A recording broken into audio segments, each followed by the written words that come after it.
अस्सलाम वालेकुम स्टूडेंट्स। अब आज हम स्टार्ट करने जा रहे हैं चैप्टर नंबर 3 के numerical problems. Chapter number 3 that is dynamics. ठीक है, तो इसका जो फर्स्ट न्यूमेरिकल प्रॉब्लम है 3.1 from your book that is a force of 20 newtons moves a body with an acceleration of 20 metre per second square, what is its mass. तो इसमें हमारे पास force क्या है, फोर्स की वैल्यू है 20 न्यूटन और जो एक्सेलरेशन है वो है 20 मीटर पर सेकेंड स्क्वायर। तो हमें फाइंड करना है मास। तो दो चीज़ें हमारे पास गिवन है और मास हमने फाइंड आउट करना है। तो हम इसमें Newton second law of motion use करेंगे that is F is equal to ma। तो यहाँ पे हमने क्या पुट करना है, मास फाइंड आउट करना है। तो इस इक्वेशन को हम कुछ इस तरह से करके लिख सकते हैं कि हमने यहाँ से मास फाइंड आउट करना है। तो ये जो a है इसको हम यहाँ फोर्स के डिनोमिनेटर में ले जाएंगे, तो यहाँ पे आ जाएगा हमारे पास मास। अब सिंपली इसमें हमने वैल्यूज़ को पुट करना है। फोर्स की वैल्यू आ रही है 20 न्यूटन और एक्सेलरेशन की 2 है और हमारे पास मास कितना आ जाएगा that is 10 kgs। Our next problem is the weight of the body is 147 Newton. What is its mass and the value of the g is 10 meter per second square. यानी अगर कोई बॉडी है उसका वेट क्या आ रहा है 147 Newton और g की वैल्यू हमें गिवन है।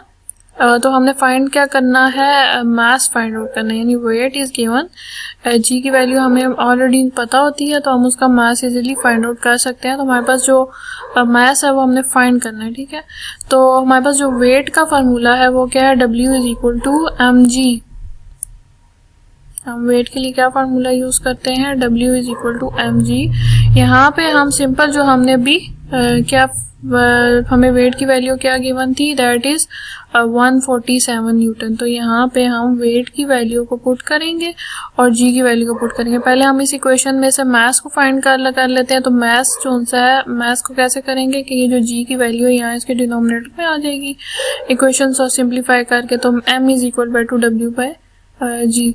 तो सिंपली हम इसमें अपनी वैल्यूज़ को पुट करेंगे। वेट की वैल्यू आ जाएगी 147 जो हमें डेटा में गिवन है और जी की वैल्यू भी गिवन है। इनको हम डिवाइड करेंगे तो हमारे पास आ जाएगा mass of the body. Our next numerical problem is how much force is needed to prevent a body of the mass of 10 kg from falling. यानी एक बॉडी है उसका मास क्या है 10 kg है, तो फोर्स हमें कितनी चाहिए होगी उसको फॉल करने से बचाने के लिए। ठीक है, तो फोर्स हमने बेसिकली फाइंड आउट करनी है और मास हमें गिवन है। तो इसमें हमारे पास फ्रीली फॉलिंग बॉडी की बात हो रही है। तो यहाँ पे क्या आ रही है, एक्सेलरेशन ड्यू टू ग्रेविटी। ठीक है, तो जी की वैल्यू आ जाएगी that is 10 metre per second square. तो हम वही newton second law of the motion use करेंगे, F is equal to ma। इसमें मास की वैल्यू आ जाएगी हमारे पास 10 और a की वैल्यू भी आ रही है डेट इज़ 10। तो kilogram metre per second square हमारे पास क्या होता है is equal to newton. Newton is a unit of the force. यहाँ पे 10 इंटू 10 मल्टीप्लाई हो जाएंगे, यानी फोर्स में हमने मास और एक्सेलरेशन की वैल्यू यहाँ से पुट की तो ये आ जाएगा force is equal to 100 newtons. Our next numerical problem is 3.4 from your book. Find the acceleration that is produced by a force of 100 Newton in the mass of 50 kg। यानी कि acceleration हमने find out करनी है। ठीक है, acceleration हमने find करनी है। फोर्स हमारे पास गिवन है 100 न्यूटन और मास है 50 kg। यानी फोर्स की वैल्यू 100 आ गई, मास 50 आ गया और एक्सेलरेशन हमने फाइंड आउट करनी है। सोल्यूशन में हम सिंपल वही newton second law of motion put करेंगे और इसमें इन केस अब हमने क्या फाइंड करना है, एक्सेलरेशन। ठीक है, तो एक्सेलरेशन फाइंड करना है तो इसके साथ जो ये मास है इसको हम फोर्स के डिनोमिनेटर में ले जाएंगे तो हमारे पास क्या आ जाएगी एक्सेलरेशन। सिंपल हमने वैल्यूज पुट की दैट इज़ 100 न्यूटन और मास 50 आ गया तो ये हमारे पास एक्सेलरेशन आ गई after 2 metre per second square. Our next question number 3.5 from your book is a body has a weight of 20 Newton. How much force is required to move it vertically upward with an acceleration of 20 meter per second square। यानी एक body है जिसका wait उन्होंने दे दिया है, W की value क्या आ रही है 20 न्यूटन। फोर्स हमने फाइंड आउट करनी है that is required to move it vertically upward. तो एक फोर्स जो कि वर्टिकली है with respect to acceleration in upward direction, तो वो क्या आ रही है, टेंशन की इक्वल। यानी हमने टेंशन वाली जो फोर्स है इन अ स्ट्रिंग वो हमने फाइंड आउट करनी है फॉर अ बॉडी।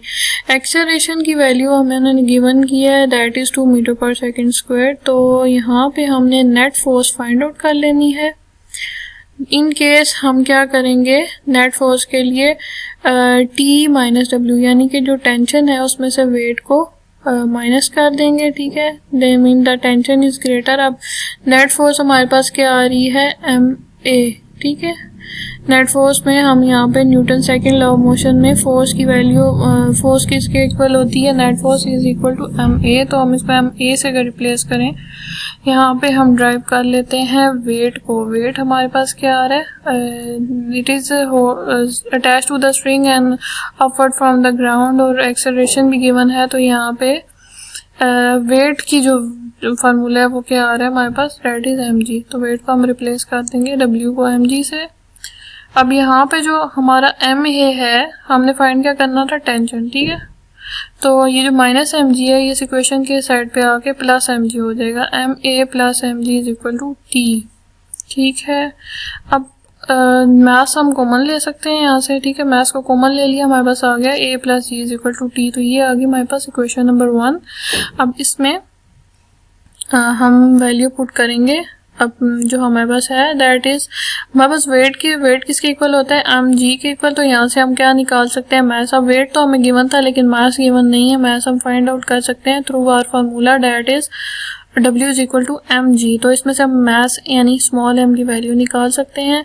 तो इसके साथ जो g है उसको अगर हम डिनोमिनेटर में ले आए यहाँ पे, तो यहाँ पे हम वेट की वैल्यू पुट करेंगे। वेट की वैल्यू हमें न्यूमेरिकल प्रॉब्लम में गिवन है, दैट इज 20 न्यूटन। तो यहाँ पे हम 20 न्यूटन को पुट करेंगे और g की वैल्यू हमें 10 गिवन होती है। मास हमारा क्या आ गया, 2 kg। तो मास हमारे पास आ गया जब 2 kg। अब हम क्या फाइंड कर सकते हैं, that is a tension in a string, जो कि हमने फाइंड आउट करना है। अब सिंपली हम वैल्यूज को फर्स्ट इक्वेशन नंबर 1 में पुट करेंगे। दैट इज मास की वैल्यू क्या निकाली है हमने, 2, एक्सेलरेशन 2 गिवन है और 10 हमें पता है कि जी की वैल्यू होती है। तो अगर हम इनको सॉल्व करें तो हमारे पास क्या आंसर आएगा, 24 न्यूटन। और next numerical problem is 3.6 from your book. इसमें है कि 2 बॉडीज हैं, ये 2 मैसेज हैं। एक मैस है 52 kg, other mass is 48 kg, यानी ये M1 है, ये M2 है। Are attached to the end of a string that passes over a frictionless pulley। तो ये हमने जो 2 केसेस स्टडी किए थे, ये उनकी बात हो रही है। Find the tension in the string and acceleration in the bodies when both the masses are moving vertically। ये केस 1 की बात हो रही है, वर्टिकल है। केस 2 में क्या, हमने 2 कंडीशंस ली है ना, एक हॉरिजेंटल और एक वर्टिकल। लेकिन जो केस 1 है उसमें क्या है, और वर्टिकल कंडीशन की बात हो रही है, ठीक है। फाइंड हमने क्या करना है, टेंशन फाइंड करनी है और एक्सेलरेशन फाइंड करनी है in bodies when both the masses are moving vertically. तो बेसिकली हमारे पास 2 मासेस गिवन है, हमने टेंशन भी फाइंड आउट करनी है और एक्सेलरेशन भी फाइंड आउट करनी है। फर्स्ट मास को मास 1, सेकंड को मास 2 का नाम दे देंगे और टेंशन और एक्सेलरेशन फाइंड आउट करनी है। तो हमने 2 रिलेशन ड्राइव किए थे केस 1 में। टेंशन हमारे पास किसके इक्वल होती है, 2m1 into m2 by m1 plus m2 into g के इक्वल, ठीक है। अब सिंपल इसमें हम वैल्यूज को पुट करेंगे, ये हमें याद रखना होगा। यानी मैंने आपको बताया कि ये केस 1 की बात हो रही है। केस 1 में टेंशन की वैल्यू क्या होती है, ये, ठीक है। यहाँ पे हमने अपने मैसेज को पुट करना है। मैस 1 52 है, मैस 2 48 है। इसको हम सॉल्व करेंगे। फर्स्ट हम मल्टीप्लाई करेंगे, फिर इनको डिवाइड करेंगे और as a result we get 499.20। तो ये इसको हम राउंड ऑफ करें तो बनता है 500 न्यूटन। सेकंड हमने एक्सेलरेशन फाइंड आउट करनी है। तो एक्सेलरेशन के बारे में भी बिल्कुल ऐसे ही है। हमने जो केस 1 में स्टडी किया था, वो एक्सेलरेशन क्या आती है, m1 minus m2 m1 plus m2 into जी, ठीक है। ये एक्सेलरेशन का फार्मूला है। अब इसमें भी हम मैसेज को पुट करेंगे और फर्दर हम इनको सॉल्व करेंगे। यहाँ पे जब ये माइनस हुआ तो आया 4, ऐड हुआ आया 100 इंटू 10। हमने इनकी कटिंग की, डिवाइड किया, मल्टीप्लाई किया, तो ये हमारे पास एक्सेलरेशन क्या आ गई, 0.4 metre per second square.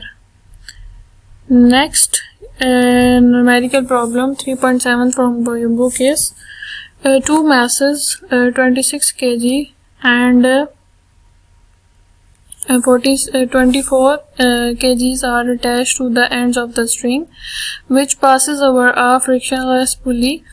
26 kg is lying over a smooth horizontal surface. अब यहाँ पे जो एक मास है वो क्या है, एक किसी टेबल की सरफेस पे पड़ा है जो कि हॉरिजॉन्टल है. And 24 Newton mass is moving vertically downward. और जो 24 न्यूटन मास है वो डाउनवर्ड मूव कर रहा है. Find the tension in the string and acceleration in the bodies. हमने क्या फाइंड आउट करना है, टेंशन और एक्सेलरेशन. अब यहाँ पे केस 2 की बात हो रही है जिसमें दो बॉडीज है, एक वर्टिकली है डाउनवर्ड और दूसरा है हॉरिजॉन्टल ऑन द सरफेस. तो यहाँ पे हमारे पास टी और ए की वैल्यू जो फार्मूला है वो चेंज होगा. मैसेज हमें गिवन है तो टेंशन और एक्सेलरेशन हमने फाइंड आउट करनी है. फर्स्ट हम फाइंड कर लेंगे टेंशन. तो इन सेकंड केस हमारे पास टेंशन की वैल्यू क्या थी, m1 into m2 m1 plus m2 into जी. ठीक है, ये हमें टेंशन का फार्मूला इन सेकंड केस याद रखना होगा जिसमें हॉरिजॉन्टल और वर्टिकल दो पोजीशंस की बात हो रही है. तो ये हो जाएगा जी, मासेस की वैल्यू पुट करेंगे, मल्टीप्लाई एंड डिवाइड किया तो ये हमारे पास आ गई टेंशन की value 124.8 newton, that is approximately equal to 125 newton. और इसी तरह से एक्सेलरेशन की वैल्यू हम फाइंड आउट करेंगे, दैट इज ये फार्मूला हमें याद होना चाहिए in second case. Second case कौन सा है, हॉरिजॉन्टल एंड वर्टिकल का. तो इसमें मासेस को पुट करेंगे और हमारे पास एक्सेलरेशन की वैल्यू आ जाएगी. Our next numerical problem is 3.8. ठीक है, that is how much time is required to change the 22 ns momentum by force of 20 Newton.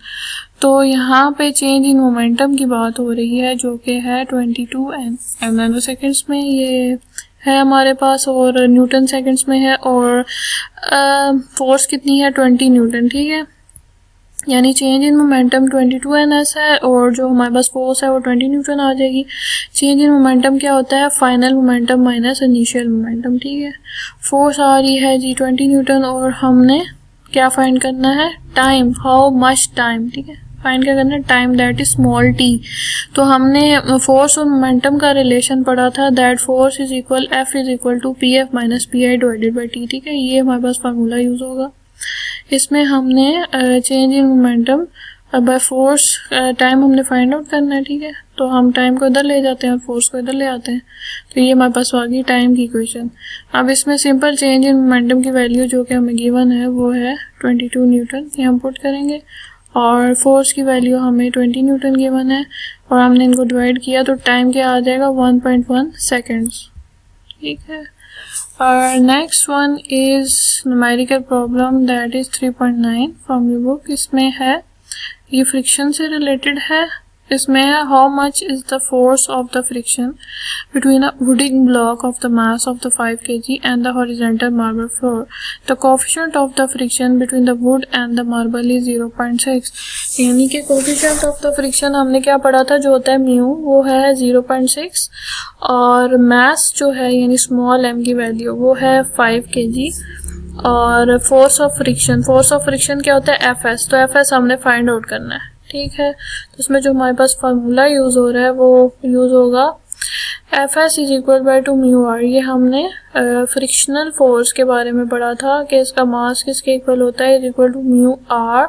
ये कोफिशिएंट ऑफ द फ्रिक्शन है और ये रिएक्शन है जिसमें जो हमारे पास आर है वो किसके इक्वल है, weight of the object, that is mg. ठीक है, ये mg के इक्वल होता है. तो अगर मैं इस आर की वैल्यू को कैसे फाइंड आउट कर सकती हूँ, यहाँ पे हमारे पास मास गिवन है जो कि है 5 kg. तो मास की वैल्यू और जी की वैल्यू हमें पता होती है. ठीक है, वो हम यहाँ पे पुट करेंगे. म्यू की वैल्यू हमें गिवन है वो क्या है 0.6. तो हमने ये वैल्यूज यहाँ पे पुट की, इनको हमने मल्टीप्लाई किया और हमारे पास एफ की वैल्यू आ गई जो कि है फोर्स ऑफ द फ्रिक्शन. ठीक है, तो इसमें जो फार्मूला हमारे पास यूज हो रहा है वो क्या है, Fs is equal to mu are.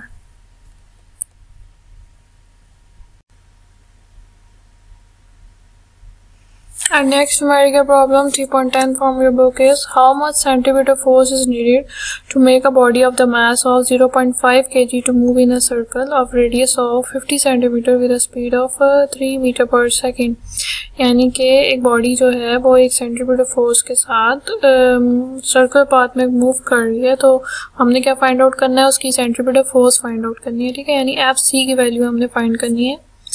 मास है जी 0.5 kg, ठीक है। To move in a circle of radius यानी स्मॉल आर की वैल्यू आ रही है यहाँ पे 50 सेंटीमीटर और स्पीड जो है वो आ रही है 3 मीटर पर सेकेंड, यानी v की वैल्यू क्या आ रही है 3 मीटर पर सेकेंड। और जो रेडियस जो है यानी जिस सर्कुलर पाथ में मूव कर रहा है उसकी जो r की वैल्यू है वो क्या आ रही है रेडियस की 50 सेंटीमीटर। तो 50 सेंटीमीटर को हम किस में कन्वर्ट करेंगे, मीटर में कन्वर्ट करेंगे, ठीक है। रेडियस हम मीटर में लेंगे तो ये हमारे पास आ जाएगा जी डिवाइडेड बाय 100 तो 0.5 मीटर। और मास केजी में ही होता है, वेलोसिटी की भी, ठीक है। अच्छा जी, हमने क्या फाइंड करना है जी सेंट्रीपिटल फोर्स एफ सी। तो एफ सी का फार्मूला क्या होता है सेंट्रीपिटल फोर्स का, M V square divided by R. Centripetal force के फार्मूले में हम अपनी वैल्यूज को पुट करेंगे।